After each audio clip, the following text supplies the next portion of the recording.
같이 기도하시겠습니다. 은혜와 사랑이 충만하신 거룩하신 아버지 하나님, 감사합니다.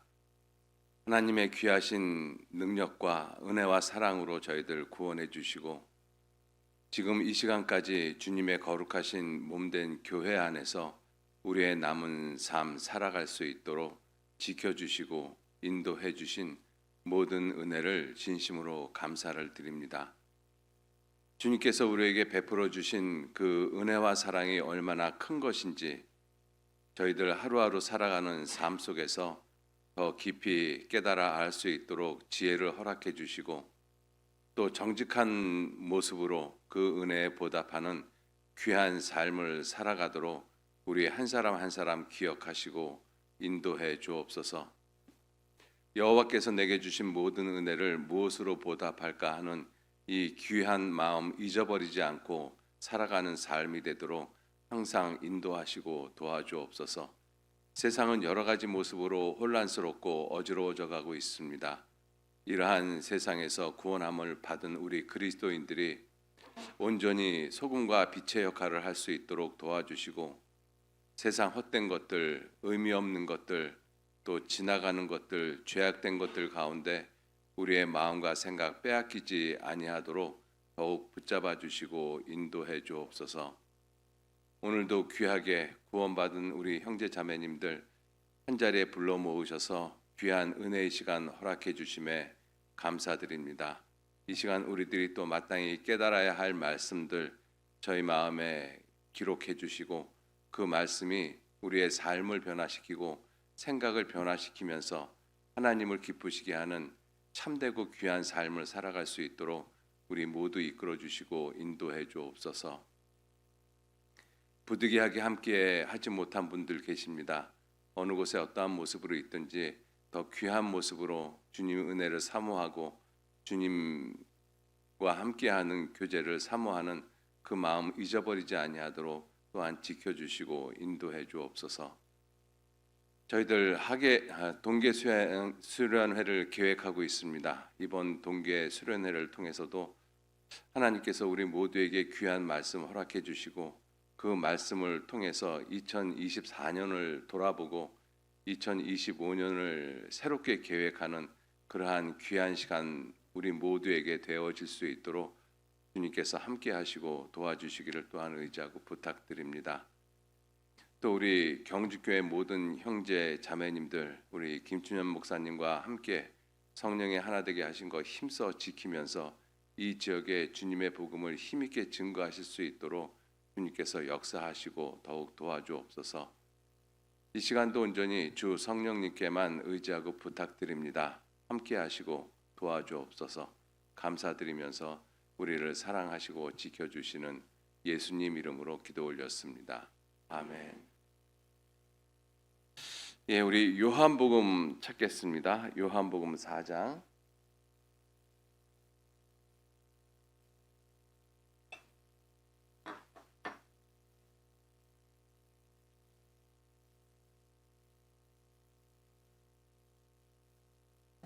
요한복음 4장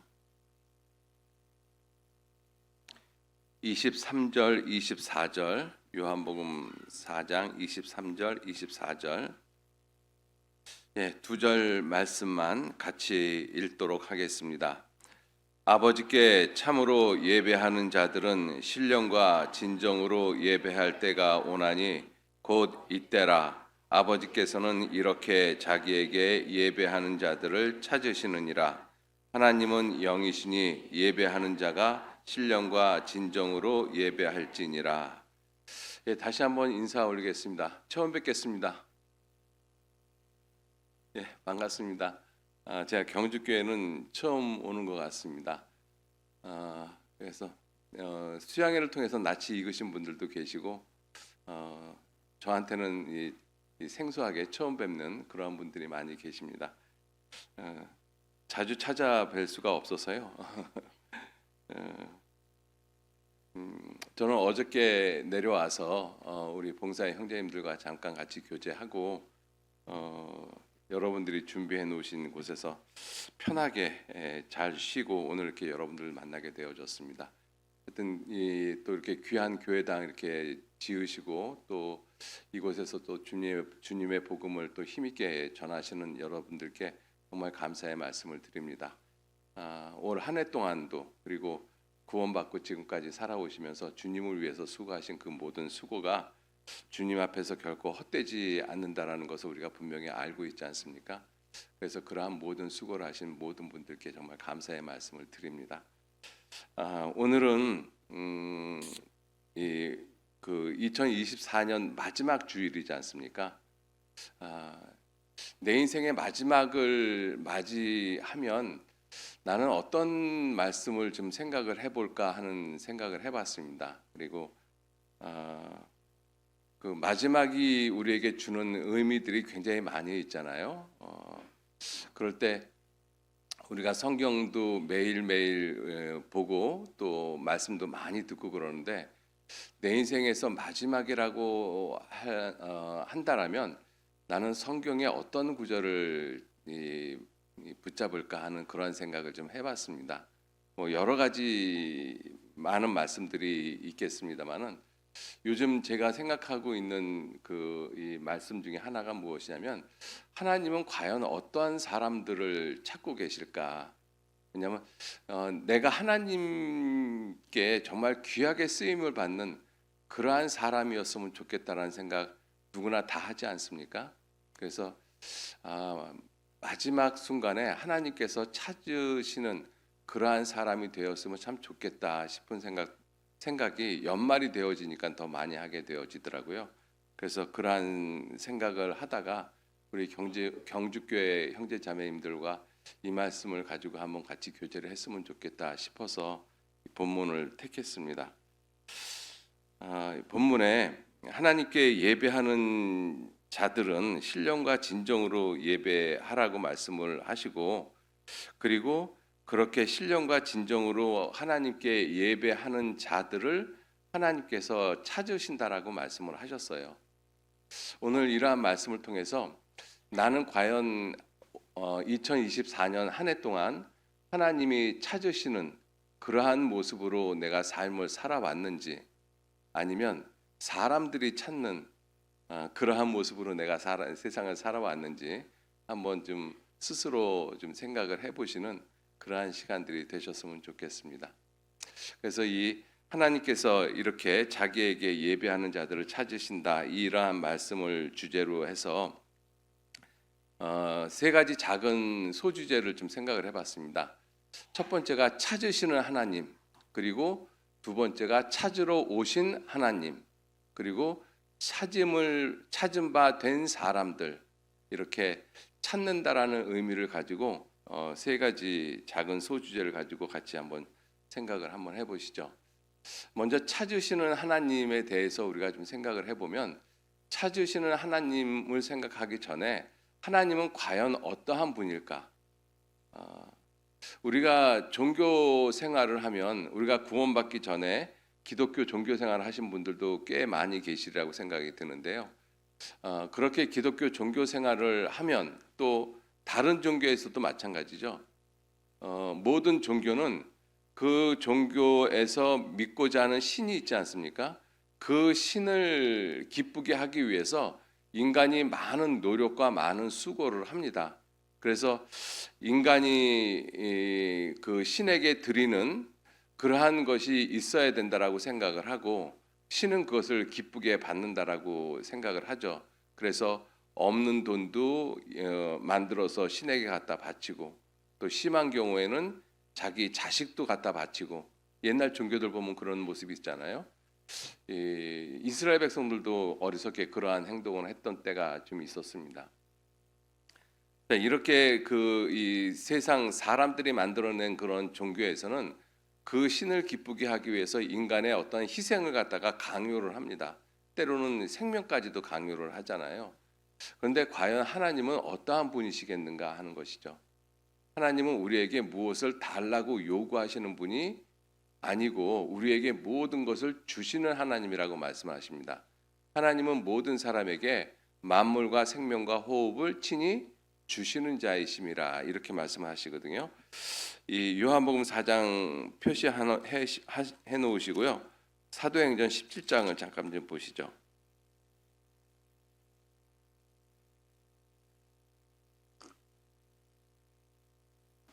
사도행전 17장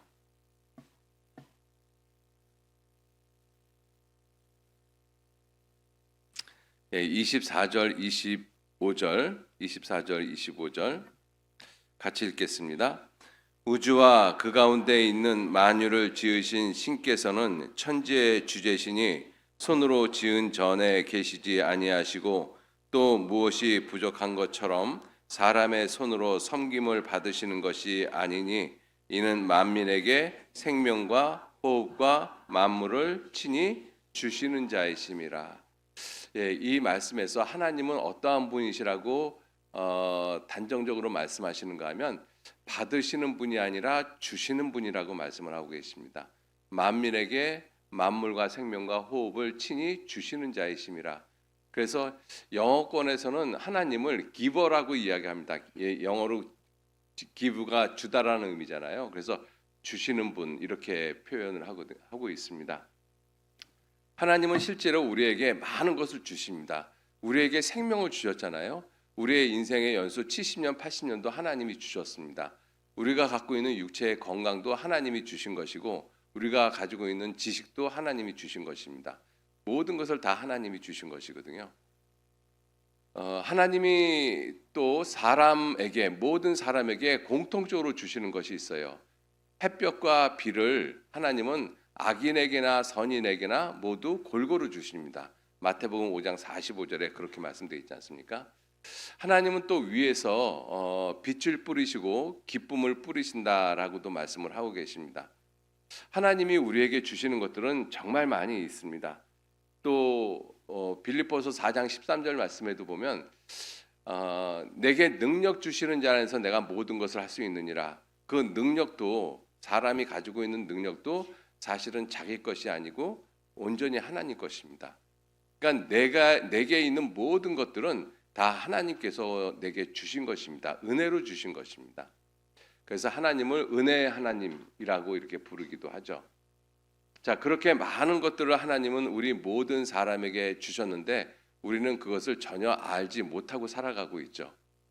여러분도 한번 생각을 해보십시오.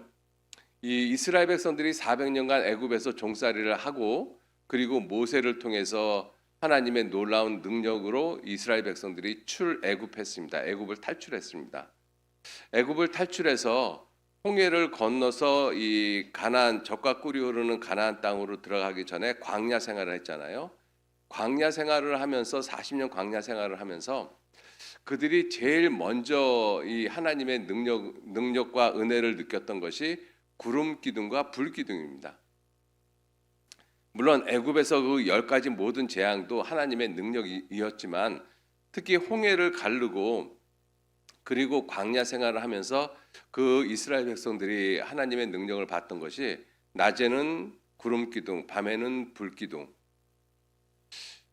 광야는 그 낮은 너무 덥고 밤은 추워서 사람이 살 수가 없는 곳입니다. 그런데 만일 구름 기둥과 불 기둥이 없었다면 그들은 광야 생활을 하지 못했을 거예요. 그런데 하나님은 그들에게 은혜를 갖다가 베풀어 주셨잖아요. 그래서 낮에는 구름 기둥으로 서늘하게 해주시고 밤에는 불 기둥으로 그들을 따뜻하게 보호해 주셨습니다. 그러한 것을 처음 봤었을 때 이스라엘 백성들이 그것이 얼마나 큰 하나님의 은혜라고 생각을 했겠어요. 그리고 광야 생활 시작을 하면서 이 바위에서는 생수가 나오고 아침 새벽에 나가면 만나가 있었고 그것을 처음 먹었던 사람들 새벽에 나가서 만나를 처음 거두어서 그 만나로 음식을 해서 먹었던 사람들은 아마 그 음식을 먹으면서 하나님께 기쁨의 눈물을 흘렸을 거예요. 얼마나 감사가 됐겠습니까? 그죠? 그 만나에 대해서 말씀하시기를 성경에는 꿀 섞은 과자 같다라고 말씀하시거든요. 꿀 섞은 과자와 같은 것으로 밥을 한번 지어서 해 먹으면 얼마나 맛있겠습니까? 그런데 그것을 하루 이틀 한 달 두 달 1년 2년 10년 20년 먹다 보니까 그들 마음에 어떤 마음이 생겼어요? 맨날 보이는 게 만나밖에 없다. 그죠? 그리고 구름 기둥, 불 기둥은 더 이상 은혜가 아니었어요. 그건 당연히 있는 것입니다. 여러분들 우리가 해가 뜨고 지는 것을 은혜라고 생각하시는 분 계십니까? 해가 뜨고 지는 게 사실은 하나님의 은혜거든요. 만약에 해가 안 뜬다라고 한번 생각을 해보셔요. 우리들이 어떻게 살 수 있는가?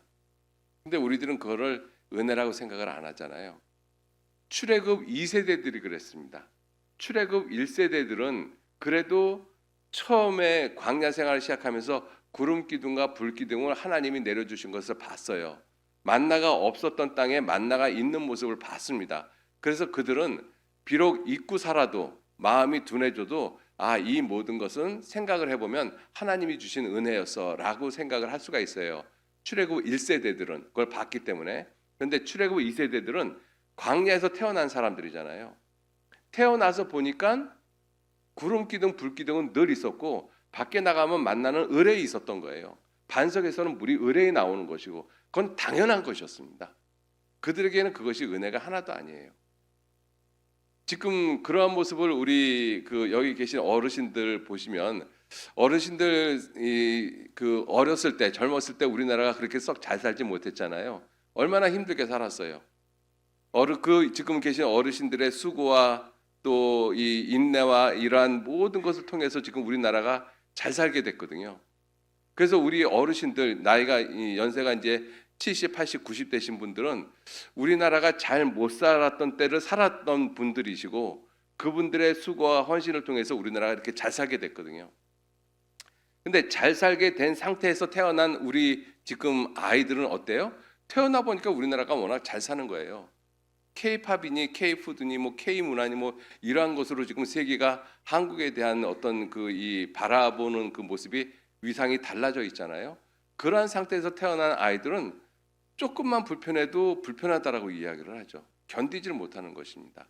은혜가 아니에요. 충분히 하루 세 끼 먹고 살고 아무 어려운 것도 없고 그런데도 불구하고 왜 나한테 해주지 못하냐고 오히려 이 부모를 원망하고 세상을 원망하고 그리고 자살하는 사람들도 꽤 많이 있잖아요. 은혜가 은혜인지 모르기 때문에 그렇습니다. 하나님은 우리에게 모든 것을 그렇게 은혜로 주시는데 사실은 우리가 그것을 알지 못하고 있는 것이죠.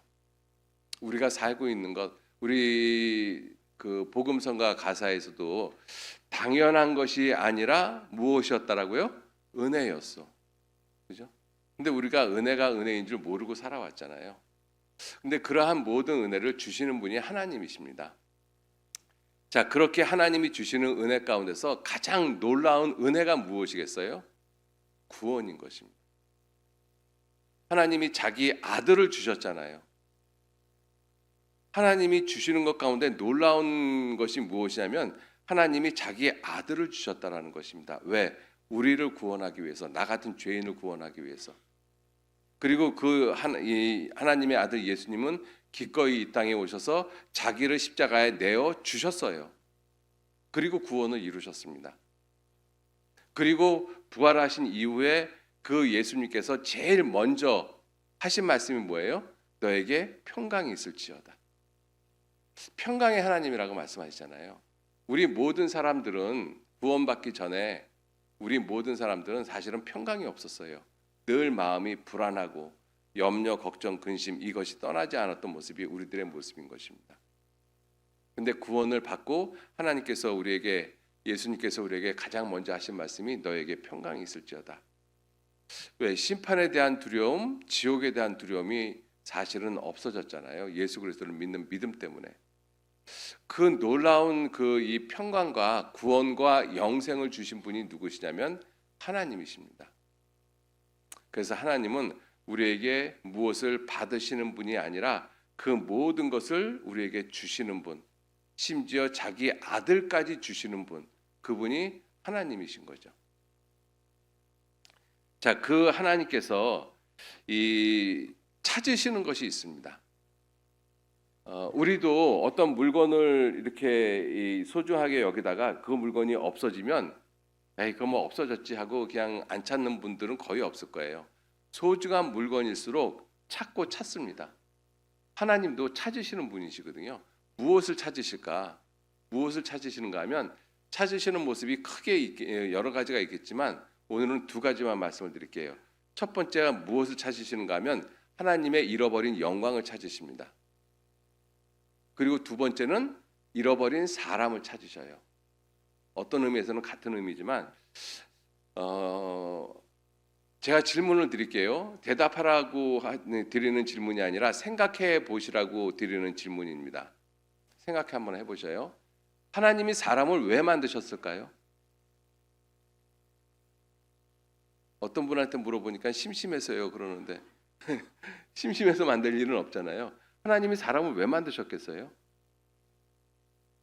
하나님의 영광을 위해서 만드셨습니다.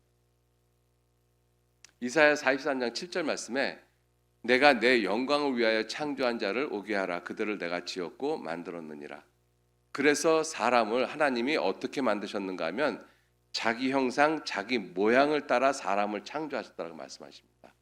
그게 하나님의 영광을 위해서 만드셨기 때문에 그렇거든요. 그런데 그렇게 하나님의 영광을 위해서 만들어진 사람이 선악과 시험에 실패를 함으로써 그 영광을 다 빼앗겨 버렸어요. 그래서 마귀가 예수님을 시험할 때 누가복음 4장 6절에 이 모든 권세와 영광은 내게 넘겨준 것이므로 내게 경배하는 자, 내게 절하는 자에게 내가 그 모든 영광을 주겠다라고 마귀가 예수님한테 이야기하잖아요. 그 모든 권세와 영광은 내게 넘겨준 것이다. 누가 넘겨줬어요? 아담이. 어디에서? 에덴 동산에서. 그 모든 권세와 영광을 다 빼앗겼다라는 것을 한마디로 은혜가 사라지고 저주가 왔다라는 것입니다. 이 에덴 동산에서 선악과 시험에 실패하기 전에 에덴 동산은 기쁨의 동산이었거든요. 그래서 보기에 아름답고 먹기에 좋은 나무가 있었던 시절, 가시와 엉겅퀴가 없었던 시절, 그것이 사람이 죄를 짓기 전 에덴 동산의 모습이었습니다. 하나님의 은혜가 충만했던 시절. 그런데 선악과 시험에서 실패하고 난 이후로 하나님의 은혜가 다 없어져 버렸잖아요.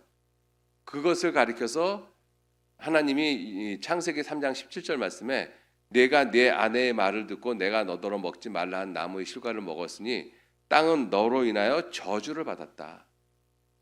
그래서 우리는 저주받은 세상에 태어나서 저주받은 모습으로 지금 살아가고 있는 것이죠. 그래서 보기에 좋고 먹기에 아름다운 그러한 나무 대신에 무엇이 났어요? 가시와 엉겅퀴가 났습니다. 그래서 평생 동안 남자는 이마에 땀이 흘러야지만 땅은 소산, 먹을 수 있는 소산을 줄 수 있게 그렇게 하나님이 이 세상을 저주하신 것이죠.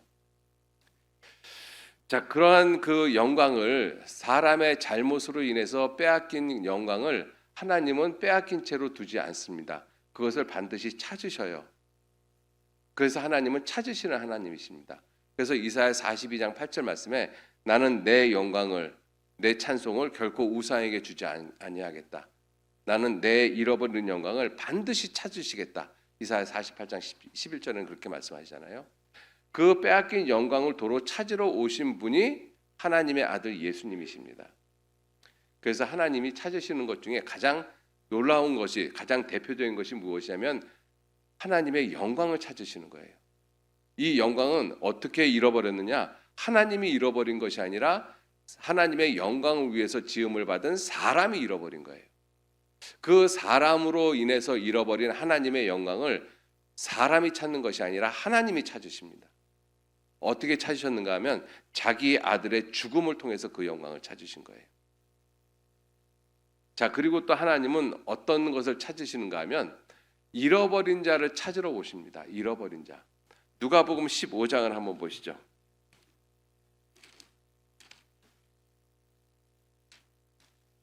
누가복음 15장에는 세 가지 모습의 잃어버린 모습이 있습니다.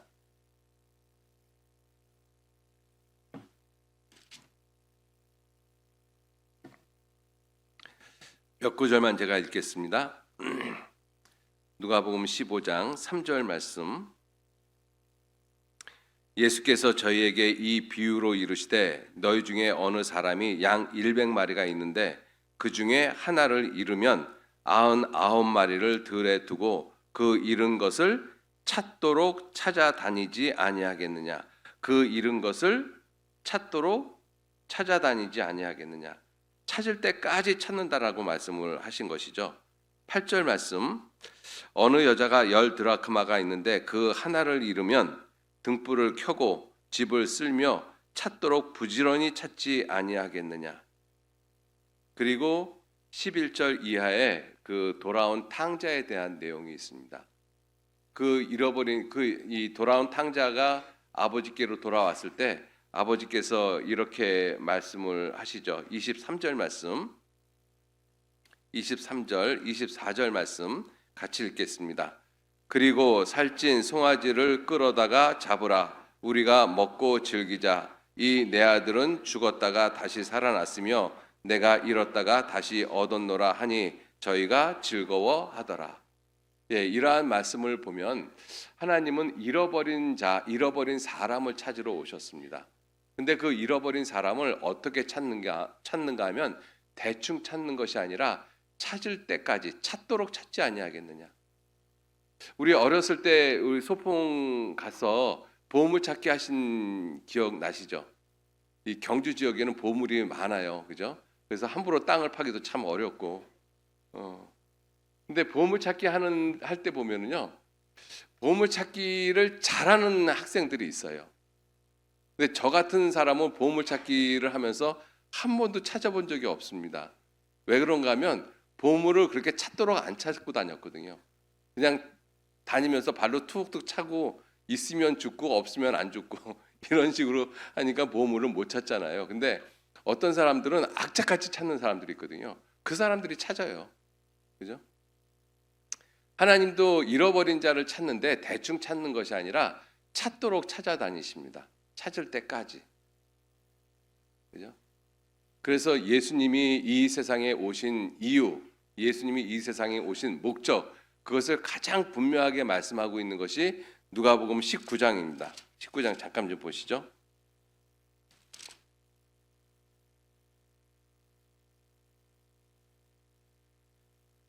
이 삭개오에 대해서 말씀을 하시면서 10절 말씀에 19장 19절 같이 읽겠습니다. 인자에 온 것은 잃어버린 자를 찾아 구원하려 함이니라. 예, 예수님이 이 세상에 왜 오셨는가 하면 잃어버린 자를 찾아 구원하기 위해서 오셨습니다. 그래서 하나님이 찾으시는 것이 크게 두 가지예요. 잃어버린 하나님의 영광을 찾으러 오셨고, 그리고 또 하나는 잃어버린 사람을 위해서, 잃어버린 사람을 찾기 위해서 오셨습니다. 즉 죄인을 구원하기 위해서 오셨습니다. 그것이 찾으시는 하나님의 모습인 거예요. 그래서 하나님은 우리에게 모든 것을 주시는 하나님이시고, 그리고 잃어버린 것이 있으면 하나님은 그것은 반드시 찾으십니다. 그 일을 위해서 이 세상에 오신 분이 누구시냐면 바로 예수님이십니다. 그래서 예수님은 잃어버린 자를 찾으러 이 세상에 오셨다, 이렇게 말씀을 하십니다. 자, 그 찾으러 오신 하나님이 누구시냐면 바로 예수님이셔요. 찾으러 오신 하나님, 그분이 예수님이십니다. 여러분들, 우리가 예수님에 대해 생각할 때 머릿속에서 항상 늘 끝까지 잊어버리지 말아야 될 것이 무엇이냐면 예수님은 하나님이시라는 것입니다. 근데 예수님이 하나님이라는 것을 믿는 믿음은 이건 대단히 놀라운 믿음인 것입니다. 예수님이 하나님이란 사실, 하나님이 천지를 창조하신 창조주 하나님이 나와 같은 사람을 입고 이 땅에 오신 그 하나님이라는 것을 믿는 믿음이 확실하면 세상 살아가는데 아무 걱정 없어요. 여러분도 한번 생각을 해보세요. 이렇게 한번 생각해 보세요. 개미 세계에, 개미들이 오글오글거리는 세계에 그 개미가 홍수로 인해서 이 개미 집이 다 떠내려갈 것 같아요. 그래서 사람이, 능력이 있는 사람이, 개미를 사랑하는 사람이 개미가 됐어요. 개미가 돼가지고 개미 세계에 내려가서 개미들한테 이야기를 합니다. 야, 내가 원래는 너희들과 같은 개미가 아니라 나는 원래 사람이었었는데 너희를 구하기 위해서 내가 이 개미의 모습으로 여기 온 거야. 그런데 그 개미의 말을 듣는, 그 개미의 말을 믿는 그러한 개미가 있다라면 그 개미는 그 개미 세계 중에서 가장 뛰어난 개미인 것입니다. 그게 사람의, 우리들의 모습인 거예요. 예수님이 이 땅에 오셔서 십자가에서 우리의 죄를 다 담당하시고 돌아가시고 부활하시고 승천하셨습니다. 그 이후로 지금까지 예수님에 대한 끊임없는 논쟁이 무엇이냐면 예수님이 정말 하나님이셨느냐 하는 거예요. 그 사실을 믿는 사람은 세상을 살아가는 그 모습 가운데서 정말 아무 어려움 없이 살아갑니다. 그리고 죽음도 두려워하지 않고 담대히 주님의 복음을 증거하며 살아가요. 그들이 순교자였던 것입니다. 그런데 하나님을 믿는다라고 하고 성경을 믿는다라고도 하면서 예수님이 하나님이신 것을 부정하는 사람들이 있습니다. 그것이 기독교 종교인들이에요. 그들에게는 진정한 믿음 없습니다. 우리 구원받은 그리스도인들에게도 우리들이 마음 가운데 구원받은 이후에 생활하는 가운데 늘 마음속에 깊이 생각해야 될 것이 무엇이냐면 예수님 그분은 하나님이시라는 것입니다. 그 하나님이 나를 구원하기 위해서 나 같은 모습을 입고 이 땅에 오셨다라는 거예요. 여러분들 이 믿음이 확실하다라면 세상 살아가는데 정말 어려움 없습니다. 한번 가만히 생각해 보세요. 그럴 것인가 안 그럴 것 같은가. 그죠? 근데 우리들은 종종 그 부분을 자꾸 잊어버려요. 하나님이 나 같은 사람을 구원하기 위해서 이 세상에 오셨다라면 내 힘들고 어려운 그러한 상황들을 하나님이 과연 간과하시고 모른 채 하실까? 절대로 그럴 분이 아니시거든요. 근데 우리들은 그걸 자꾸 잊어버립니다. 자, 그래서 예수님께서 이 사람의 모습을 입고 이 땅에 오셔서 우리의 죄를 다 용서하시고 부활 승천하시고 이제 다시 오신다라고 약속을 하셨지 않습니까?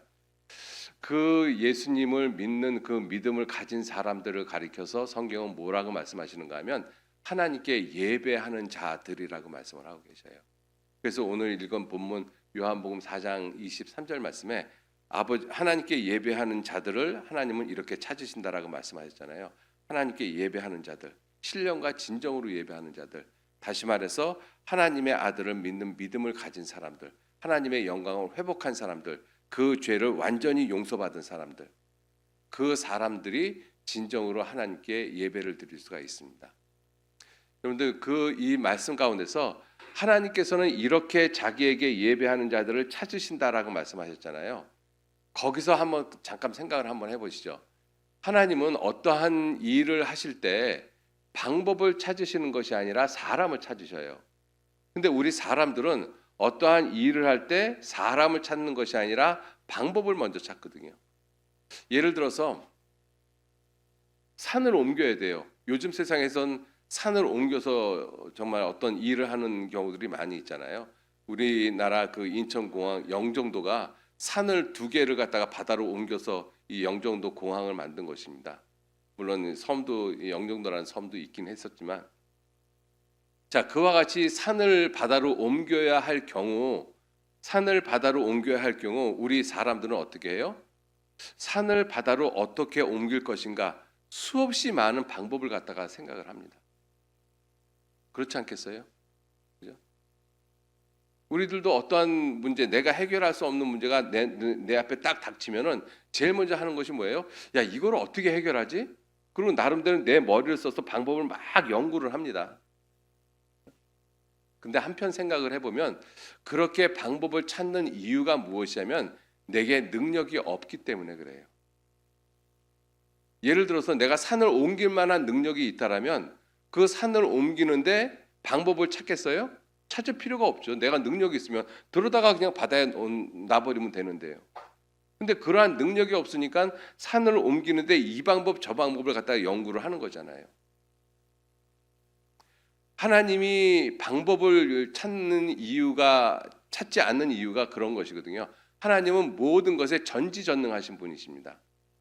능력이 있으신 분이에요. 산을 들어서 바다로 옮길 수 있는 능력을 갖고 계신 분이 하나님이시거든요. 그 하나님은 산을 옮기는데 방법을 찾을 이유가 없죠. 우리 사람은 그 방법을 찾아도. 그래서 사람이 어떠한 일을 하는데 방법을 찾는 이유는 사람에게 능력이 없다라는 것을 보여주고 있는 것입니다.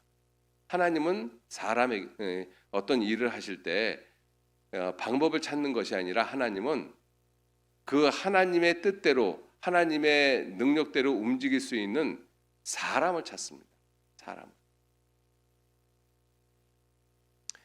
하나님께서 이스라엘 백성들한테 이러한 말씀을 하셨어요. 에스겔서 22장 30절 말씀에 보시면 잠깐 보시죠. 에스겔서 22장 30절 말씀.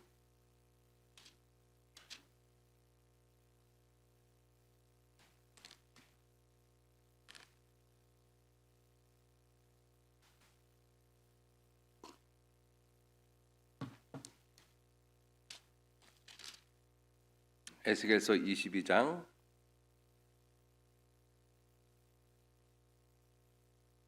30절 말씀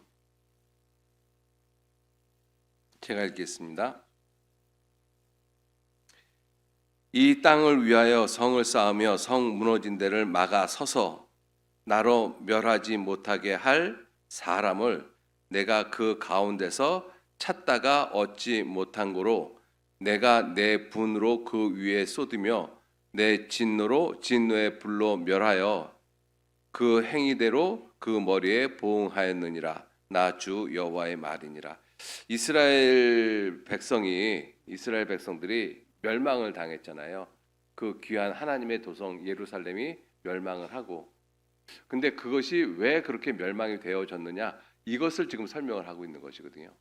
하나님께서 이스라엘 백성들이 하나님 앞에 패역하고 잘못 살았기 때문에 하나님께서 그 성을 이스라엘 백성들을 멸망시키기로 작정을 했는데, 그 하나님의 뜻을 돌이킬 수 있는 사람 단 한 사람을 만나지 못해서 하나님이 멸망을 시켰다라는 것입니다.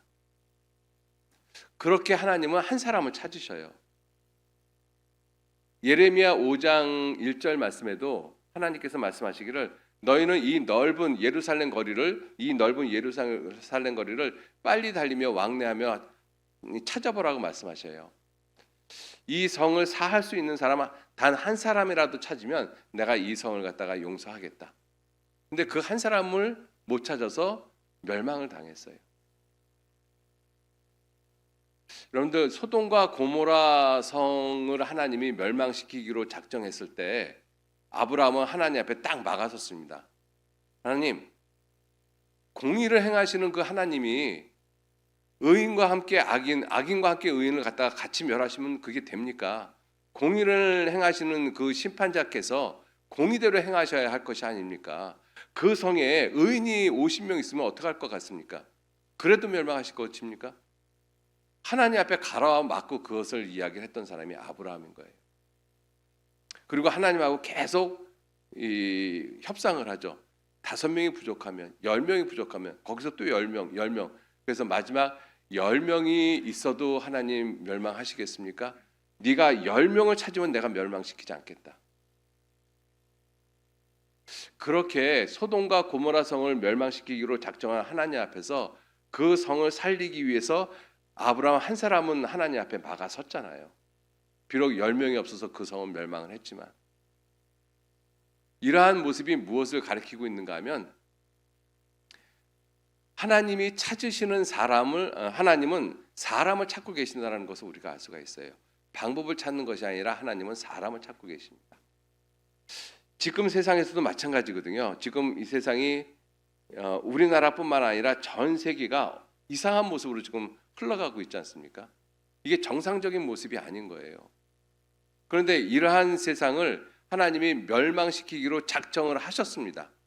이러한 세상을 멸망시키지 못하도록 막아서는 사람 한 사람을 하나님은 찾기를 원하고 계셔요. 우리 시대에 정말로 그런 사람이 있기를 원하고 계십니다. 어저께 제가 여기 그 경주교회 숙소에 와서 이렇게 쉬고 있는데 어떤 분이 문자를 보냈어요. 목사님, 우리나라 망할 것 같습니다. 막 이렇게 문자를 보냈어요. 그래서 제가 그렇게 답변을 했어요. 우리가 복음을 전하는 한 망하지 않습니다. 여러분, 이 다니엘서 4장 17절 말씀에 지극히 높으신 자가 인간 나라를 다스린다라고 되어 있거든요. 사람이 다스리지만 실제로 그 사람 배후에 다스리시는 하나님이 계십니다. 우리가 주님 앞에서 복음을 열심히 전하는 그러한 모습이 그것이 무엇이냐면 하나님이 찾는 사람인 거예요. 우리들이 정말 주님 앞에서 주님의 복음을 열심히 전하면 그렇게 열심히 전하는 복음을 전하는 그러한 사람을 두고 하나님이 이 나라를 멸망시키겠습니까? 저는 그렇지 않을 거라고 확신합니다. 우리나라가 잘 살 수 있는 이유가 없어요. 늘 듣는 말이지만 우리나라가 자원이 풍부한 것도 아니고 정치를 잘하는 것도 아니고 사람들이 서로 우애하고 사랑하는 모습도 아니고 우리나라가 정말 잘 살 수 있는 이유가 찾아보면 없거든요. 어떤 사람은 교육열이라고 이야기를 하는데 그 교육열 같은 경우는 다른 나라들도 대단합니다. 근데 우리나라가 정말 잘 살 수 있는 이유는 아무리 이렇게 분석을 해봐도 복음을 전하는 일밖에 없는 거예요. 왜냐하면 유럽의 부의 흐름이 유대인들의 흐름하고 똑같이 흘러가고 있거든요. 그것을 우리가 복음으로 생각을 해보면 복음을 전하는 나라들이 항상 선진국 대열에 끼어 있었습니다. 우리나라도 예외는 아니죠. 그래서 우리도 이와 같이 우리나라뿐만 아니라 전 세상이 어수선해져 가고 있는 그러한 모습 가운데서 하나님 앞에 막아설 수 있는 사람 단 한 사람, 그 사람이 우리 그리스도인들이 되어야 된다라고 생각을 합니다. 자, 그런데 하나님은 아담이 범죄한 이후로 이 세상을 저주했고 저주받은 상태에서 모든 사람은 태어나서 죄를 짓고 살다가 죽으면 심판받고 지옥 갈 수밖에 없는, 모든 사람이 멸망할 수밖에 없는 그러한 끔찍한 세상이 되어졌잖아요. 하나님의 관점에서 보면 아담 이후로 태어난 모든 사람은 하나님의 심판을 받고 지옥 갈 수밖에 없는 그러한 아주 비참한 모습이 되어진 것이 이 세상인 것입니다. 그런데 그렇게 모든 사람이 지옥 가는 그 이 하나님의 심판 앞에서 막아선 사람이 누구셔요? 예수님이십니다. 그 예수님 한 분밖에 안 계셔요. 하나님의 심판, 모든 죄인이 심판받고 지옥을 가야 되는데 그 심판 하나님의 심판을 막고 계신 분이 누구시냐? 예수님밖에 안 계신다는 거죠. 그래서 사도행전 4장 12절 말씀에 천하 인간에게 구원을 얻을 만한 다른 이름은 우리에게 주신 일이 없습니다. 그래서 구원자는 예수님밖에 없으셔요. 왜? 예수님 한 분이 그 모든 것을 막아쓰셨습니다. 그래서 모든 사람의 죄를 다 담당하시고 십자가에서 우리를 대신해서 심판을 받으시고 그리고 죽으시고 피 흘리시고 그리고 부활하시잖아요. 그리고 그 사실을 믿는 믿음 하나를 가지고 하나님은 하나님께로 갈 수 있는 길을 열어주셨습니다. 그래서 예수님께서 내가 곧 길이요 진리요 생명이니 나로 말미암지 않고는 아버지께로 올 자가 없다라고 말씀을 하신 거죠. 자, 그렇게 하나님 앞에서 이 자기를 내어 주시면서 그러면서 우리를 구원하신 분, 하나님의 심판을 막아 서신 분, 그분은 예수님 한 분이십니다. 그 예수님께서 이 세상에 오신 모습을 잃어버린 자를 찾아 구원하려고 이 세상에 왔다라고 말씀을 하고 계셔요. 그래서 예수님이 하신 그 일을 믿는 사람, 그 믿는 사람들에게 하나님의 자녀가 되는 권세를 주셨고 또 이 하나님의 영광을 회복하는 그러한 그 권세도 믿는 사람, 구원받은 사람 우리들에게 주셨습니다. 그래서 우리 구원받은 사람들은 하나님의 잃어버린 영광을 도로 찾은 사람들인 거예요. 하나님의 영광에 들어갈 수 있는 사람들인 것입니다. 하나님께 참으로 예배할 수 있는 사람들인 거예요. 요한복음 4장 다시 한번 보시죠. 요한복음 4장.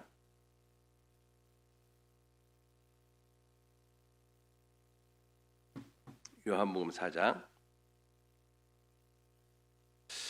이 말씀을 이 요한복음 4장 23절 말씀, 아버지께서 이렇게 자기에게 예배하는 자들을 찾으시느니라, 이 말씀을 누구에게 하였는가 하면 이 사마리아 여인에게 한 거예요. 이 내용 잘 아시잖아요.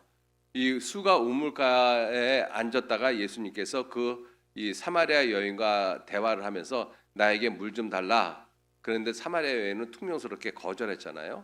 그리고 예수님이 이제 쭉 말씀을 하시면서 네 남편을 불러오라 그랬을 때 사마리아 여인이 예, 저는 남편이 없습니다. 그때 예수님께서 야, 너 웬 거짓말하냐? 이렇게 꾸짖은 것이 아니라 그래, 네 말이 옳다. 그러면서 이 여인이 마음이 열렸잖아요. 그리고 예수님을 그리스도인 것을 깨달았어요. 그리고 이 여인이 예수님한테 가장 먼저 한 질문이 뭐예요? 그 질문이 무엇이냐면 19절 말씀 보시겠습니다. 19절 여자가 가로되 주여 내가 보니 선지자로소이다. 우리 조상들은 이 산에서 예배하였는데 당신들의 말은 예배할 곳이 장소가 예루살렘에 있다 하더이다.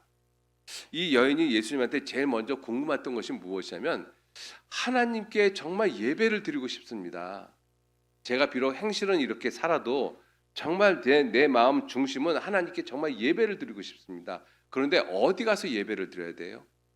장로교가 맞습니까? 감리교가 맞습니까? 침례교가 맞습니까? 천주교가 맞습니까? 개신교가 맞습니까? 이거 지금 질문하고 있는 거잖아요. 당신들 유대인들은 예루살렘에서 예배를 드려야 된다라고 하고 우리 사마리아 사람들은 여기서 예배를 드려야 된다라고 하는데 도대체 어느 장소가 맞습니까? 그래서 지금 우리 시대로 이야기하면 뭐예요? 장로교가 옳아요? 감리교가 옳아요? 이거 이야기하고 있는 거잖아요. 근데 예수님은 뭐라고 말씀하셨어요? 21절 같이 읽겠습니다. 예수께서 가라사대 여자여 내 말을 믿으라. 이 산에서도 말고 예루살렘에서도 말고 너희가 아버지께 예배할 때가 이르리라. 장소가 문제가 아니다. 장소가 문제가 아니라 예배할 자격부터 먼저 가져야 된다는 것입니다. 예배할 때가 이르리라. 예배할 때. 그럼 언제가 예배할 때냐 하는 것이죠. 예배할 때가 언제라고 말씀을 하셨는가 하면 이렇게 말씀하셨어요. 23절에 아버지께 참으로 예배하는 자들은 신령과 진정으로 예배할 때, 그 때가 오는데 곧 이때라. 이때가 언제예요? 지금 예수님 만나는 때잖아요. 이 수가 우물가 여인이 예수님을 만나는 때, 진정으로 우리 사람이 하나님께 예배하는 때가 언제냐면 내 삶 가운데서 예수님을 참으로 만나는 때예요. 그 예수님을 만나는 것이 그냥 교회 다닌다고 예수님 만난다고 생각하면 안 되는 거잖아요. 예수님을 만난다는 의미가 뭐예요?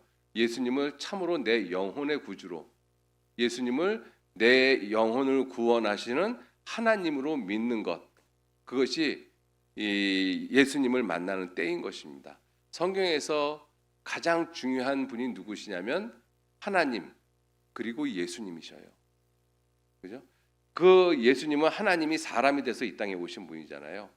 그래서 성경에서 가장 중요한 말씀이 무엇이냐면 베드로가 신앙 고백을 한 것입니다. 마태복음 16장 16절에 주는 그리스도시요 살아계신 하나님의 아들이십니다. 여러분들 그것이 성경에서 예수님에 대한 믿음의 가장 중심적이고 핵심적인 내용인 거예요. 예수님은 하나님이시고 예수님은 나의 구원자이신 거예요. 그래서 예수님께서 그 베드로에게 바요나 시몬아 내가 복이 있도다. 이것을 내게 알게 하니는 혈육, 인간의 생각이나 인간의 지식이 아니라 하늘에 계신 내 아버지시니라. 내가 이 반석 위에 그 믿음 위에 내가 내 교회를 세우리라 이렇게 말씀하시죠. 예수님이 하나님이시고 예수님이 나를 위해서 십자가에 돌아가신 구원자인 사실을 믿는 것, 그것을 이 성경에서는 뭐라고 말씀하셨는가 하면 신령과 진정으로 예배할 때 곧 이때라. 예수님을 참으로 만나는 때예요. 그죠? 성령의 인도하심으로 진리의 말씀을 깨달음으로 말미암아 구원을 받는 것, 그것을 가리키고 있는 것입니다. 그러니까 하나님께 정말로 예배하는 자들이 누구냐면 정말로 구원받은 사람들이 하나님께 예배할 수가 있는 거예요. 그래서 이 산에서도 말고 예루살렘에서도 말고 예배할 때가 와야 된다. 먼저 구원부터 받아야 된다. 이러한 말씀을 통해서 구원받은 우리들에게는 정말 놀라운 특권이 있는 거예요. 하나님께 정말로 예배드릴 수 있는 특권이 있다는 거죠. 하나님의 영광을 찾은 사람들이 되어졌기 때문에 그래요. 자, 그래서 이 예수님께서는 그와 같은 이 뜻을 이루기 위해서 예수님은 이 세상에 오셨어요. 그래서 예수님이 이 세상에 오셔서 하나님 아버지의 뜻을 온전히 이루셨다라고 말씀하시잖아요. 요한복음 6장 38절 말씀에 내가 내 스스로 온 것이 아니라 아버지께서 나를 보내서 왔다. 내 아버지의 뜻은 이것이니 아들을 보고 믿는 자마다 영생을 얻는 이것이라. 그 아버지의 뜻을 성취하기 위해서 이 땅에 오셨다라고 말씀하시고 십자가에 돌아가시기 전에 뭐라고 기도하셨어요? 아버지야, 아버지께서 내게 하라고 주신 일을 내가 이루어 아버지를 세상에서 영화롭게 하였습니다. 자, 그래서 이 예수님은 어떠한 분이시냐면 잃어버린 자를 찾으러 오신 하나님이신 거예요. 잃어버린 자를 찾으러 오신 하나님. 하나님은 모든 것을 주시는 하나님, 그리고 영광을 회복하시는 하나님, 찾으시는 하나님. 그리고 예수님은 어떠한 분이시냐? 그 모든 것을 실제로 회복하시고 찾으러 오시는 하나님이신 것입니다. 예수님은 그렇게 십자가에 돌아가시면서 결국은 구원을 완성해 놓으시고 그리고 승천하셨습니다. 그리고 이제 말씀하시기를 이 모든 사실을 믿는 사람들에게 하나님의 자녀가 되는 권세를 주겠다라고 약속하신 거예요. 요한복음 1장 한번 보시죠. 요한복음 1장.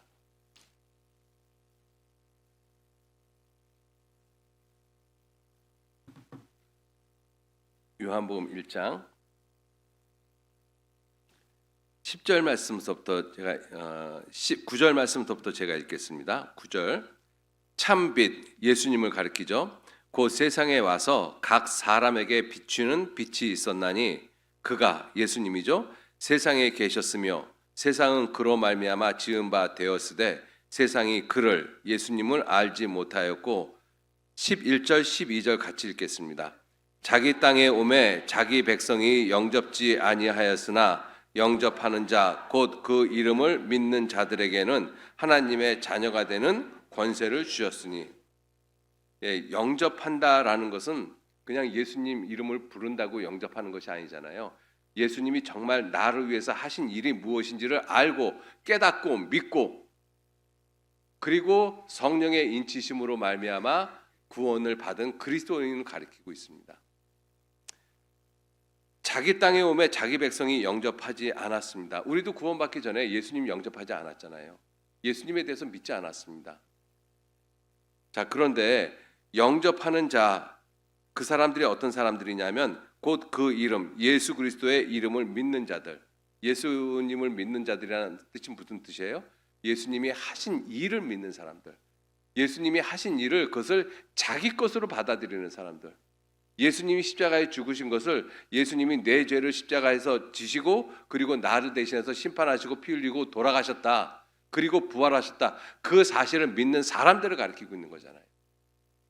그 사람들에게는 놀라운 특권이 있어요. 그 특권이 뭐예요? 하나님의 자녀라는 특권. 여러분도 옛날 임금이 있었던 시절에 임금의 아들 왕자의 특권은 대단한 것입니다. 그러지 않겠어요?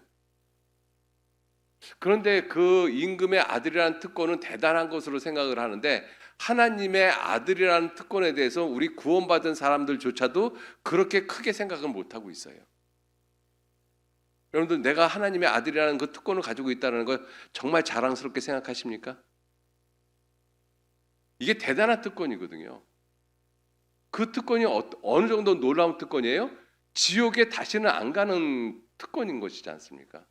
천국에 들어갈 수 있는 특권이잖아요. 근데 이거를 우리 구원받은 그리스도인들조차도 그렇게 크게 생각을 못하고 있다는 것입니다. 예수님은 그 특권을 우리에게 주셨어요.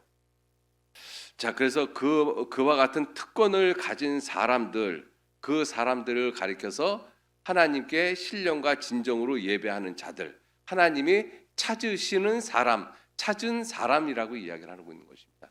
여러분들 우리는 하나님이 우리를 찾으셨어요. 우리는 하나님께 찾은 바 되어진 사람들입니다. 우리가 구원받기 전에는 하나님 앞에서 이뤄진 자들이었어요. 그래서 결국은 우리는 심판받고 지옥 갈 수밖에 없는 그렇게 이뤄진 자들이었었는데 예수 그리스도를 믿는 믿음으로 말미암아 우리는 하나님으로부터 찾은 바 되어진 사람들입니다. 그래서 누가복음 15장에도 그렇게 말씀을 하고 있잖아요. 그 아버지가 탕자를 향해서 이 내 아들은 죽었다가 살았고 잃었다가 내가 다시 얻었노라. 우리가 그러한 사람들인 것입니다. 하나님께 찾은 바 되어진 사람. 하나님이 나를 찾으셨어요. 어떻게 찾았는가 하면 대충 찾은 것이 아니라 찾도록 찾으신 것입니다. 자기 아들을 죽는 데까지 내어주시면서 찾은 거예요. 자, 그러한 사람들을 가리켜서 하나님 아버지께 신령과 진정으로 예배할 자들이라고 말씀을 하고 있는 것입니다. 자, 이렇게 하나님께 신령과 진정으로 예배하는 사람들, 이 하나님의 자녀가 되는 특권을 얻은 사람들, 구원받은 그리스도인들, 지금 우리들이잖아요. 이 사람들을 어떻게 표현하는가 하면 다른 말로 하나님의 영광을 나타낼 사람들이라고 표현하고 있는 거죠. 왜? 하나님의 영광이 회복되어진 사람들이기 때문에. 그죠? 우리 사람은 하나님의 영광을 빼앗겼잖아요. 그래서 죄인 됐습니다. 예수 그리스도를 믿음으로 말미암아 그 하나님의 영광을 도로 찾은 바 된 사람들인 거예요. 그래서 그렇게 하나님의 영광을 도로 찾은 바 된 사람들을 가리켜서 성경은 하나님의 영광을 나타낼 자라고 말씀하고 계십니다. 이사야서 60장 한번 보시죠.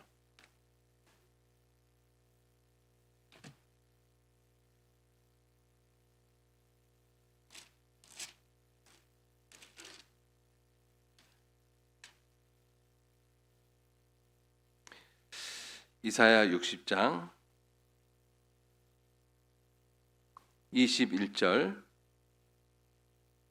21절 같이 읽겠습니다. 내 백성이 다 의롭게 되어 영영이 땅을 차지하리니 그들은 나의 심은 가지요 나의 손으로 만든 것으로서 나의 영광을 나타낼 것인즉 나의 영광을 나타낼 것인즉. 여러분들, 우리 죄인들은 하나님의 영광을 나타내지 못하잖아요. 그죠? 죄인들에게는 하나님의 영광이 없습니다. 구원받은 사람들에게는 하나님의 영광이 있어요. 그 구원받은 사람들이 하나님의 영광이 있기 때문에 그 하나님의 영광을 나타낼 사람들이라고 표현하고 있는 거예요. 여러분들, 우리들이 하나님의 영광을 나타낼 사람들입니다. 왜? 잃어버린 영광은 회복이 되어졌잖아요. 잃어버린 영광이. 61장 옆에 61장 1절 말씀서부터 제가 읽겠습니다. 주 여호와의 신이 내게 임하셨으니 이는 여호와께서 내게 기름을 부으사 가난한 자에게 아름다운 소식을 전하게 하려 하심이라. 나를 보내사 마음이 상한 자를 고치며 포로된 자에게 자유를, 갇힌 자에게 노임을 전파하며 여호와의 은혜의 해와 우리 하나님의 신원의 날을 전파하여 모든 슬픈 자를 위로하되. 3절 같이 읽겠습니다. 무릇 시온에서 슬퍼하는 자에게 화관을 주어 그 죄를 대신하며 희락의 기름으로 그 슬픔을 대신하며 찬송의 옷으로 그 근심 그들로 의의 나무 곧 여호와의 심으신 바 그 영광을 나타낼 자라 일컬음을 얻게 하려 하심이니라. 그 여호와의 심으신 바 그 영광을 나타낼 자라. 이들이 누구예요? 구원받은 사람들이잖아요. 그 문맥을 읽어보면, 그죠? 여러분들, 우리들이 하나님의 영광을 나타낼 사람들이라고 말씀을 하고 있는.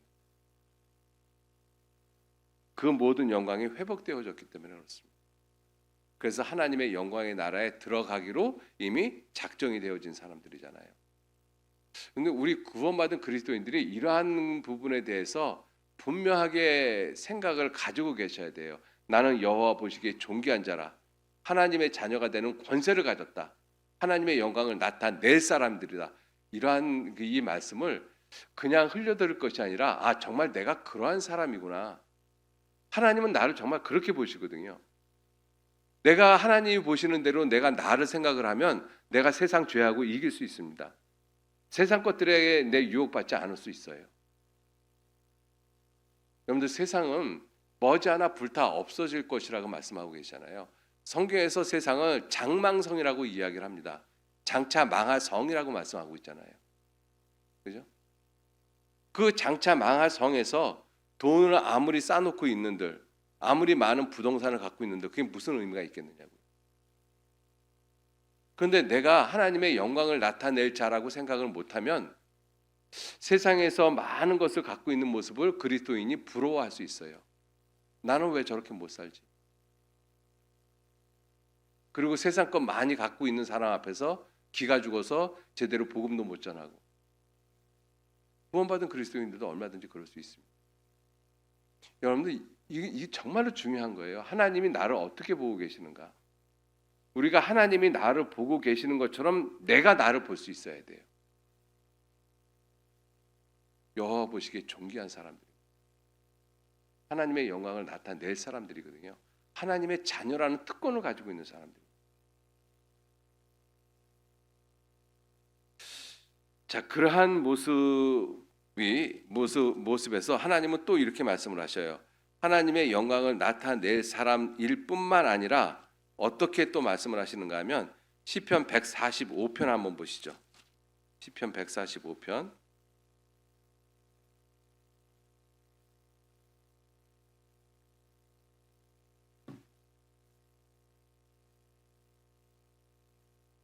145편 10절 말씀서부터 제가 읽겠습니다.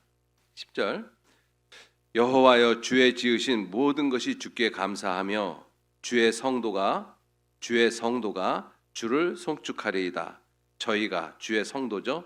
구원받은 사람들입니다. 저희가 주의 나라의 영광을 말하며 주의 능을 일러서 주의 능하신 일과 주의 나라의 위엄의 영광을 인생에게 알게 하리이다. 이 구원받은 사람이 하나님의 영광을 나타낼 자일 뿐만 아니라 주의 능하신 일과 주의 나라의 위엄의 영광을 인생에게 아직 그것을 알지 못하는 사람들에게 알게 하는 사람들인 거예요. 굉장히 적극적인 표현이죠. 여러분들 우리 구원받은 그리스도인들은 다른 사람들로부터 어떻게 이야기를 들어야 되는가 하면 야, 저 사람들은 정말 그리스도인이다. 사도행전 11장에 보면 바울 사도하고 바나바가 안디옥에서 그 그리스도인들을 가르쳤잖아요. 1년간 가르치고 난 다음에 사람들이 비로소 그들을 그리스도인이라 일컬었더라. 야, 내가 구원받은 그리스도인이야. 나 지금 죽어도 천국 가. 이렇게 내가 이야기를 하는 것이 아니라 다른 사람들이 나를 보면서 아, 저 사람들은 정말로 그리스도인이다. 그죠? 다른 사람들이 나를 그렇게 일컫게끔 살아가는 삶을 사는 사람을 가리켜서 그리스도인이라고 이야기를 합니다. 마태복음 5장 산상수훈에도 화평케 하는 자들은 복이 있나니 저희가 하나님의 아들이라 일컬음을 받을 것이요. 화평케 하는 것이 뭐예요? 하나님과 원수된 사람들을 예수 그리스도의 십자가로 말미암아 화평케 하는 그 일을 하는 사람들, 복음을 전하는 사람들, 진정으로 하나님의 일을 하는 사람들, 진정으로 하나님의 뜻을 나타내는 사람들, 그 사람들을 가리켜서 세상 사람들은 저 사람들은 하나님의 아들이다라고 그렇게 불러준다라는 것입니다. 그래서 하나님의 영광을 나타낼 자라고 말씀하고 있는 거예요. 그렇게 하나님의 영광을 나타내는 삶도 필요하지만 그 다음에 보다 적극적인 것이 뭐예요? 알리는 삶도 필요한 것입니다. 지금 시편 145편 12절 말씀이 그거잖아요. 주의 능하신 일과 주의 나라의 위엄의 영광을 인생에게 사람들에게 알게 하리이다. 그게 복음을 전하는 거 아닙니까? 이게 구원받은 그리스도인의 삶인 거예요. 하나님의 영광을 나타낼 뿐만 아니라 하나님의 영광을 알리는 사람들. 여러분들 내가 하나님의 영광을 알리려면 하나님의 영광이 내게 있어야 돼요. 그죠? 나는 하나님의 영광을 다 빼앗긴 그 죄인의 모습으로 구원받은 그리스도인이 죄를 지면 하나님의 영광은 밖으로 안 나타납니다. 그죠? 죄를 지면 영광은 사라지게끔 되어져 있어요. 고린도후서 4장 6절에 예수 그리스도의 얼굴에 하나님의 영광을 아는 빛이 있었다라고 말씀하시거든요. 그건 찾아보실까요? 고린도후서 4장 6절 말씀.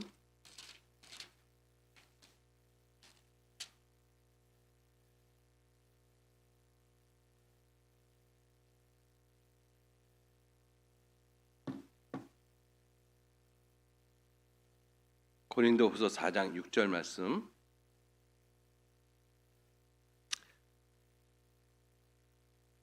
같이 읽겠습니다. 어두운 데서 빛이 비추리라 하시던 그 하나님께서 예수 그리스도의 얼굴에 있는 하나님의 영광을 아는 빛을 우리 마음에 비추셨느니라.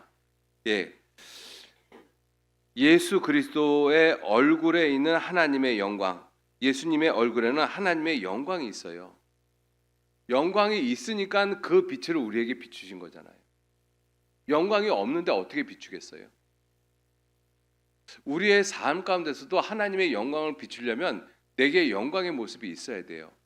영광의 모습이 있으려면 죄하고 상관없는 삶을 살아야 되는 것입니다. 죄를 짓고 있는 모습에서는 하나님의 영광은 내게 머물지 않습니다. 예수님에게는 하나님의 영광을 아는 빛이 그 얼굴에 있었어요. 구원받은 그리스도인들 가운데서도요, 정말 하나님 앞에 겸손하고 온유하고 깨끗하게 사시는 분들이 있어요. 실제로 우리 교회 안에 그런 분들 참 많이 계십니다. 경주교회도 분명히 있을 거라고 생각해요. 그러한 분들의 얼굴을 보면은요, 얼굴이 너무 편해요. 왜? 하나님의 영광을 아는 빛이 그 얼굴에 언뜻 보이기 때문에 그렇습니다. 근데 구원을 받아도 계속 뒤에서 남 험담하고 거짓말하고 미워하고 용서하지 못하고 계속 불평하고 투정하고 그런 분들은 그 얼굴에 하나님의 영광을 아는 빛이 없어요. 불편해 보입니다. 세상에서도 그런 말 하잖아요. 사람이 나이가 40이 되면 자기 얼굴에 책임을 져야 된다라고 하잖아요. 실제로 인생을 오래 사신 어르신들이 이렇게 이야기하시는 거 보면 대충 관상을 보셔요. 그죠? 왜? 경험 가운데 알거든요. 아, 얼굴만 보면서 저 사람 참 세상 험하게 살았구나. 얼굴 보시면서 아시거든요. 그죠? 관상을 보고 싶어서 보는 것이 아니라 경험 가운데 그냥 녹아나는 거예요. 이게 왜 그래요? 그 사람의 삶이 그 사람의 얼굴에 나타나기 때문에 그렇습니다. 구원받은 그리스도인들도 마찬가지예요. 구원받은 그리스도인의 모습도 시간이 지나면 정말 아무리 힘들고 어려워도 주님의 말씀을 의지하고 겸손하고 온유한 모습으로 살아가잖아요. 그 예수님의 모습이 그 사람의 얼굴의 모습에 나와요. 근데 물질적으로 풍요하고 아무리 많은 것을 갖고 있는 그리스도인이라 할지라도 맨날 짜증내고 맨날 뒤에서 다른 사람 험담하고 그러면 그 모습이 그 얼굴에 나타납니다. 자기 얼굴에 자기가 책임져야 돼요. 자, 그래서 예수님은 그 하나님의 영광을 아는 빛이 예수님의 얼굴에 있었고 그 빛을 우리 마음에 비추셨다라고 돼 있잖아요. 우리 마음에. 그 똑같은 모습이 우리들의 삶이 되면 돼요. 우리에게도 하나님의 영광을 아는 빛이 우리에게도 있고 그 빛을 다른 사람들에게 알리는 일, 그것이 사실은 전도잖아요. 전도합시다. 물론 그것도 필요하지만 더 중요한 건 뭐예요? 우리의 삶이 전도가 되는 거예요. 너희 속에 있는 소망에 관한 이유를 묻는 자들에게 대답할 것을 항상 예비하라고 말씀하셨잖아요. 근데 어떤 사람이 아니면 가까운 내 남편이나 내 아내가 내게 있는 소망에 관한 이유를 하나도 안 물어봐요. 너처럼 살까 봐 힘들다, 무섭다 이렇게 얘기를 하면 곤란하잖아요. 그죠? 그래서 이 구원받은 그리스도인들에게는 하나님의 영광을 나타내는 예수님처럼 그 빛을 나타내는 그러한 삶을 살아가야 된다는 것이죠. 예수님의 삶은 우리 모든 사람에게 다 본이 되어지는 모습이에요. 예수님이 요한복음 13장에 제자들의 발을 씻겼잖아요. 13장 15절에 하시는 말씀이 내가 너희에게 본을 보이기 위해서 너희의 발을 씻겼다라고 말씀하고 계십니다. 예수님의 모든 삶은 우리에게 본이 되어지는 삶인 거예요. 그럼 이 말씀도 우리가 본이 되어지는 말씀이잖아요. 예수 그리스도 얼굴에 있는 하나님의 영광을 아는 빛을 우리 마음에 비추셨다. 그럼 우리도 그와 같은 모습으로 우리도 삶을 살아야 돼요. 그것이 구원받은 그리스도인의 모습이라는 것이죠. 그래서 우리 모든 사람이 그리스도처럼 살아가야 됩니다. 그것이 신령과 진정으로 예배하는 모습이에요. 왜? 예수님이 신령과 진정으로 예배하는 삶을 살았잖아요. 온전히 아버지의 뜻을 다 이루시는 모습. 비록 자기 육신은 십자가를 앞에 두고 그 죽음의 잔을 마시기 싫어했습니다. 아버지야 할만하시거든 이 잔을 내게서 지나가게 하옵소서. 그러나 내 온대로 마옵시고 아버지의 뜻대로 되기를 원하나이다. 결국은 아버지의 뜻대로 되셨잖아요. 그러한 모든 것들이 우리들에게 본을 끼치기 위한 모습인 거예요. 예수님의 삶은. 예수님이 십자가에 돌아가시면서 마지막에 그 말씀 안 하셔도 되거든요. 목마르다. 이 말씀 안 하셔도 되거든요. 근데 굳이 목마르다고 하셨어요. 왜? 성경을 응하게 하려 함이라. 끝까지 죽는 그 순간까지도 하나님의 말씀대로 사시고 말씀대로 죽기를 원하셨던 거예요. 그렇게 하신 이유가 뭐예요? 우리에게 본을 끼치기 위해서. 아무리 힘들고 어려운 상황, 설사 죽게 되어진 상황이라 할지라도 말씀이 옳으면 그렇게 살아야 된다는 것을 보여주신 거잖아요. 그래서 찾은 바 되어진 사람, 곧 그리스도인은 어떤 사람이냐? 예수님처럼 살아가는 삶인 것입니다. 여러분, 예수님처럼 살아가는 삶이 아주 단적으로 표현하면 이런 거예요. 요한복음 6장 한번 보시죠.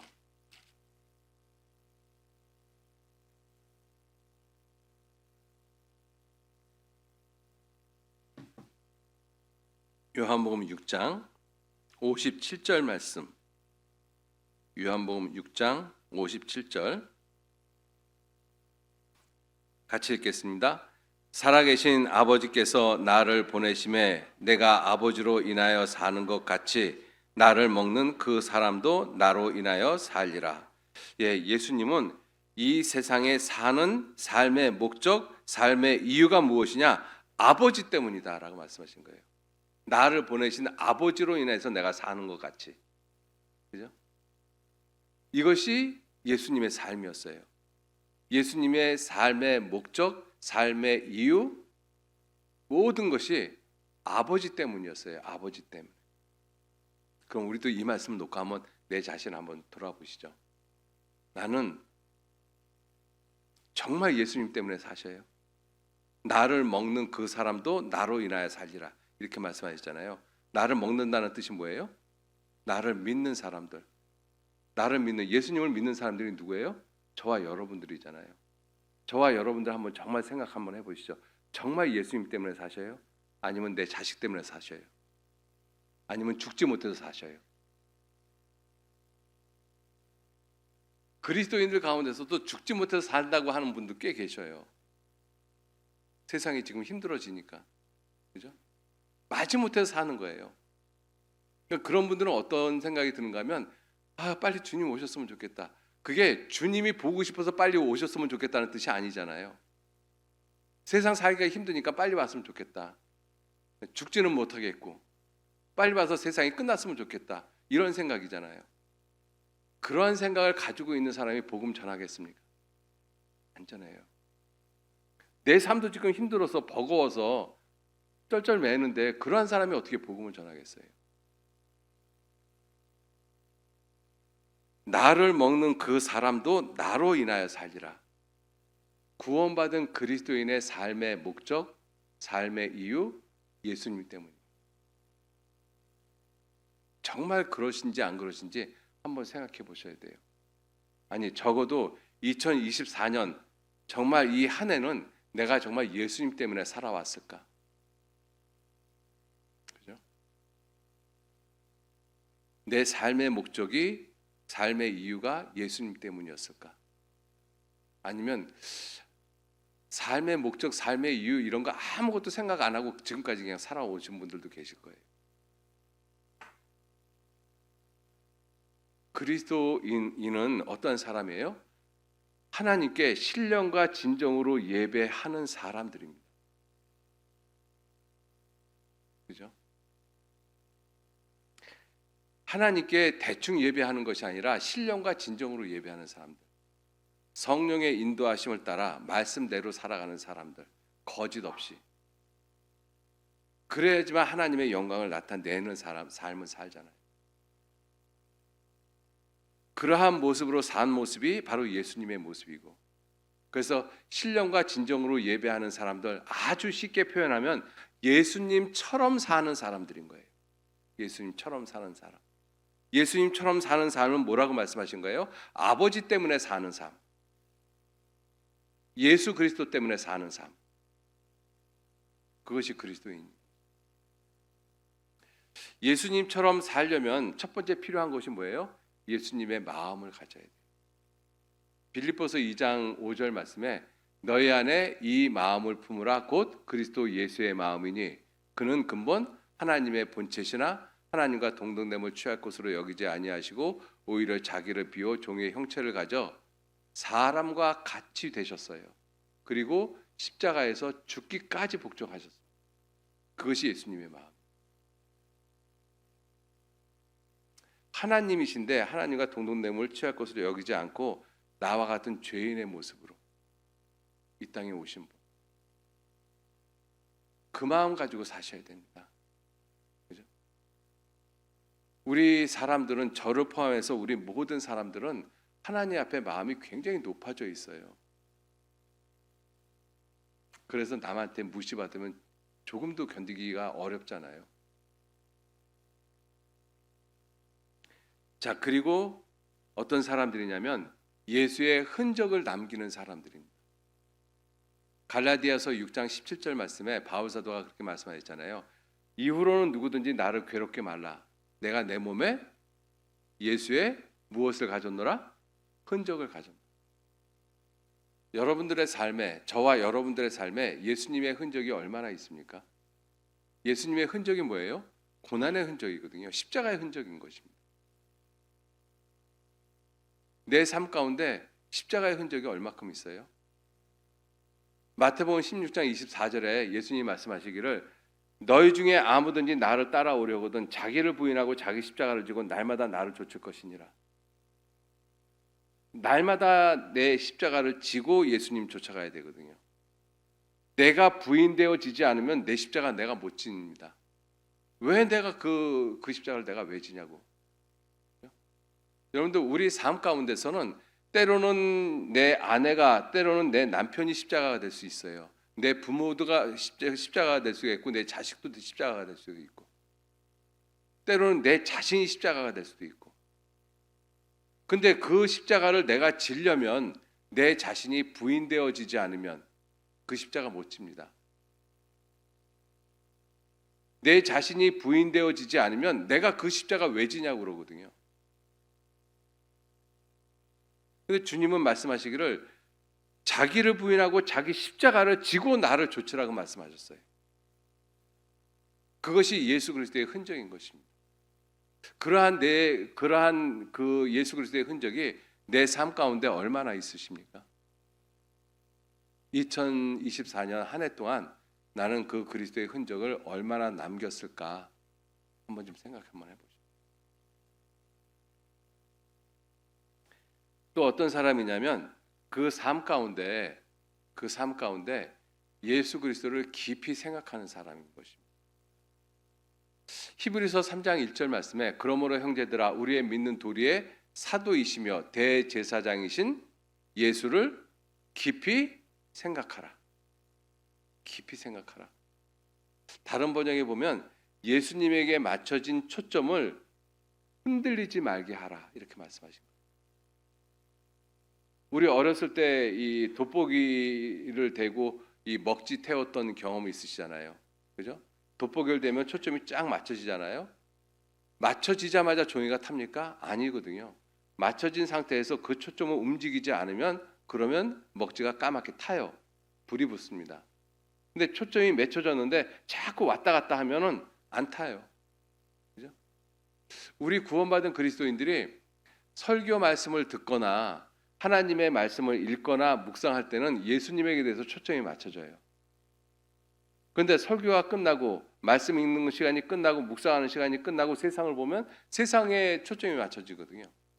예수님에게 초점 맞춰졌다가 세상에 초점 맞춰졌다가 세상에 초점 맞춰졌다가 예수님에게 맞춰졌다가 그러니까 열정이 없죠.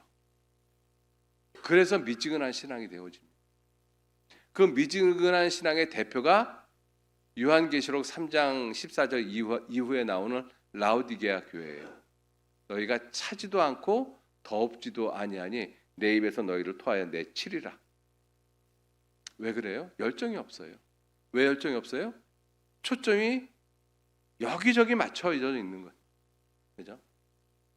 사람에게도 초점 맞췄다가, 재물에게도 초점 맞췄다가, 예수님에게도 초점 맞췄다가, 십자가에도 맞췄다가, 초점이 수없이 많아요. 그러니까 열정이 안 생기죠. 성경은 예수를 깊이 생각하라고 말씀하십니다. 예수를 깊이 생각. 히브리서 12장 한번 보시죠. 히브리서 12장.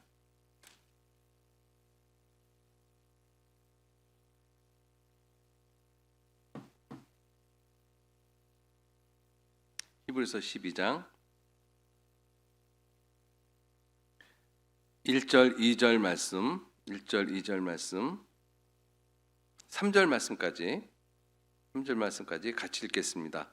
이러므로 우리에게 구름같이 둘러싼 허다한 증인들이 있으니 모든 무거운 것과 얽매이기 쉬운 죄를 벗어버리고 인내로서 우리 앞에 당한 경주를 경주하며 믿음의 주요 또 온전케 하시는 이인 예수를 바라보자. 저는 그 앞에 있는 즐거움을 위하여 십자가를 참으사 부끄러움을 개의치 아니하시더니 하나님 보좌 우편에 앉으셨느니라. 너희가 피곤하여 낙심치 않기 위하여 죄인들의 이같이 자기에게 거역한 일을 참으신 자를 생각하라. 예수를 바라보자. 예수를 생각하라.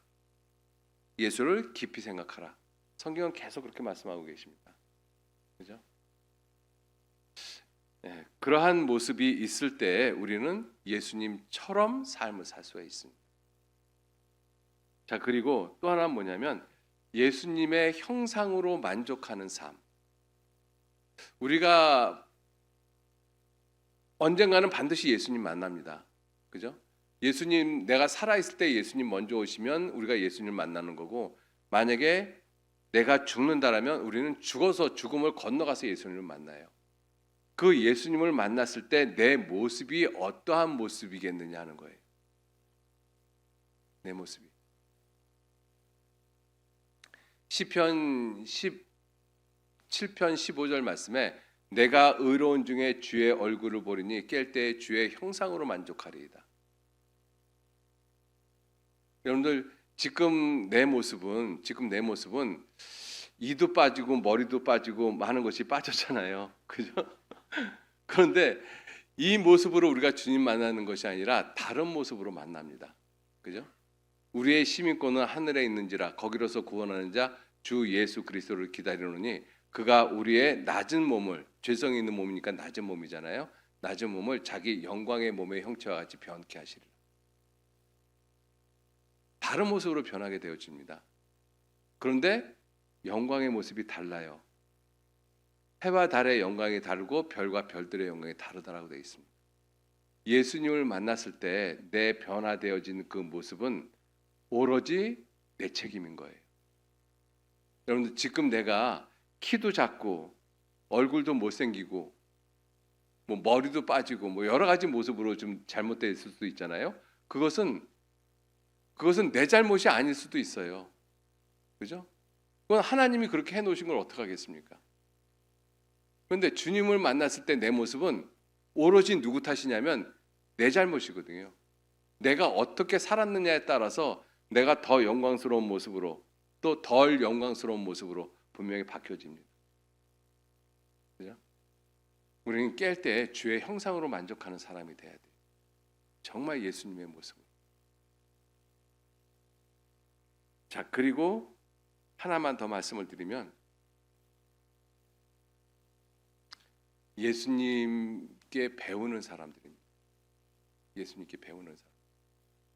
마태복음 11장 28절 29절 말씀에 수고하고 무거운 짐진 자들아 다 내게로 오라. 내가 너희를 쉬게 하리라. 그 다음 구절에 뭐예요? 나는 마음이 온유하고 겸손하니 나의 멍에를 메고 내게 배우라. 그리하면 너희 마음이 쉼을 얻으리라. 나는 마음이 온유하고 겸손하니 나의 멍에를 메고 내게 배우라. 예수님께 배우는 사람. 그죠? 여러분들 예수님께 배운다라는 것이 성경을 지식적으로 내 머릿속에 암기한다는 뜻이 아닙니다. 단 한 말씀만이라도 내 삶에 그 말씀이 나타나야 되는 거예요. 그죠? 정말로 예수님처럼 온유하고 겸손한 모습. 온유하고 겸손한 모습이 내 삶에서 나타난다라면 그 사람은 예수님을 가장 가깝게, 가장 비슷하게 닮아간 사람이라고 볼 수 있습니다. 여러분들 겸손의 모습은 정말로 중요하거든요. 하나님의 능하신 손 아래서 겸손하라. 때가 되면 너희를 높이시리라. 베드로전서 5장 5절 6절 말씀에 이렇게 돼 있잖아요. 예수님은 가장 겸손하신 분이었어요. 그래서 우리에게 거듭 겸손하라고 말씀하고 계세요. 여러분들 교회 생활을 하시면서 정말로 필요한 것이 겸손한 모습이에요. 겸손한 사람이 아름답습니다. 시편 149편 4절 말씀에 주께서 겸손한 자를 구원으로 아름답게 하셨다라고 말씀하시거든요. 어떤 사람이 구원을 받느냐? 겸손한 사람이 구원을 받아요. 그 겸손한 사람을 마음이 가난한 자라고 이야기를 하는 것입니다. 구원받은 이후에도 점점 더 겸손한 모습이 되어져 가야 돼요. 그게 예수님을 닮아가는 모습. 자, 이러한 여러 가지로 예수님처럼 살아가야 되는 모습을 성경에서는 말씀을 하고 있어요. 그 사람들이 신령과 진정으로 하나님께 예배하는 자들입니다. 하나님은 그 사람을 찾으셔요. 하나님은 그 사람 찾습니다. 그죠? 근데 2024년 또 그러한 모습으로 살아오신 분들도 계실 테고 그렇게 살지 못하셨다라고 하면 2025년도만큼만은 내가 그렇게 살아야 되겠다. 정말 하나님이 찾으시는 사람, 신령과 진정으로 예배하는 하나님이 찾으시는 사람, 그러한 사람이 내가 돼야 되겠다. 그러한 분들이 경주교회 한 분 한 분 있으시면 이 경주교회를 통해서 하나님이 참 경주가 워낙 보수적인 도시잖아요. 복음 전하기가 굉장히 힘드실 것입니다. 다른 지역보다. 그런데 그러한 분들이 우리에게 있으면 하나님은 그러한 사람들 때문에 경주교회를 통해서 복음을 전합니다. 틀림없이 그러실 거라고 생각합니다. 그래서 2025년 새해는 정말 하나님이 찾으시는 그러한 모든 분들이 되셨으면 좋겠습니다. 같이 기도하시죠. 하나님, 귀한 은혜와 사랑에 진심으로 감사를 드립니다. 저희들 구원함을 받고 주님 앞에서 어떠한 모습으로 또 어떠한 생각으로 어떠한 삶의 태도로 살아왔는지 한 해를 돌아볼 수 있도록 주님 도와주옵소서. 주님 앞에서 부끄럽게 산 것들이 있으면 주님 안에서 온전한 모습으로 회개하고 그 모든 것을 씻을 수 있도록 주님 도와주시고 또 주님 앞에 영광스러운 모습으로 산 것들이 있으면 그 영광의 모습이 더욱 영광스럽게 되도록 우리 모두 이끌어 주시고 인도해 주옵소서. 복음을 전하기 어려운 이 지역에 주님 함께 계셔서 모든 형제 자매님들의 모습을 통해서 이 지역에 주님의 복음이 힘있게 증거될 수 있도록 주 성령님께서 우리 가운데 친히 역사하시고 도와주시기를 진정 의지하고 부탁드립니다. 모든 것 선하신 주님의 손에만 의지합니다. 끝까지 함께 하시고 도와주옵소서. 감사드리면서 예수님 이름으로 기도 올렸습니다. 아멘.